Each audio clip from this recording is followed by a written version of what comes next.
Hi friends, ఎలా ఉన్నారు? నేను లైఫ్లో చాలా గోల్ పెట్టుకున్నాను కానీ రీచ్ అవ్వలేకపోతున్నాను.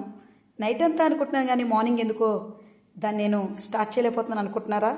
అయితే మీకు ఒక విషయం, ప్రపంచంలో వీడు చదవడానికి పనికిరాడని చెప్పి స్కూల్ నుంచి తరిమివేసిన ఆ చిన్న బాలుడే ప్రపంచం అంతటికి కూడా వెలుతురివ్వడానికి ఒక బల్బుని కనిపెట్టిన థామస్ ఆల్వా ఎడిసన్ గారి యొక్క ఇన్స్పిరేషన్ స్టోరీని మీ ఎదురుగా పెట్టుకోగలిగితే, ప్రపంచంలో కుల తక్కువనిగా విద్యను అందించకుండా తరిమివేసిన డాక్టర్ అంబేద్కర్ గారిని తన యొక్క వీధి లైట్ కింద చదువుకొని ప్రపంచానికి అనేకులకు విలువ తీసుకొచ్చిన ఆయన స్టోరీని మీరు ఒకసారి జ్ఞాపకం చేసుకున్నప్పుడు, నిక్ ప్రపంచంలోనే కాళ్ళు చేతులు లేకుండా పుట్టి తన పని తను చేసుకోవడమే కాకుండా ఇన్స్పిరేషన్గా ప్రపంచానికి తన వర్డ్స్ ద్వారా అనేకులను ప్రేరేపింప చేసిన నిక్ వ్యూజెసన్ యొక్క జీవితం యొక్క స్టోరీని ముందు ఎదురుగా పెట్టుకున్నప్పుడు ఖచ్చితంగా మీ గోల్ రీచ్ అవ్వడానికి, అలాంటి వారి వ్యక్తుల యొక్క జీవితాన్ని మీ ఎదురుగా పెట్టుకున్నప్పుడు తప్పనిసరిగా మీ గోల్ మీరు రీచ్ అవ్వడే అవకాశం అనేది మీ జీవితంలో వస్తుంది.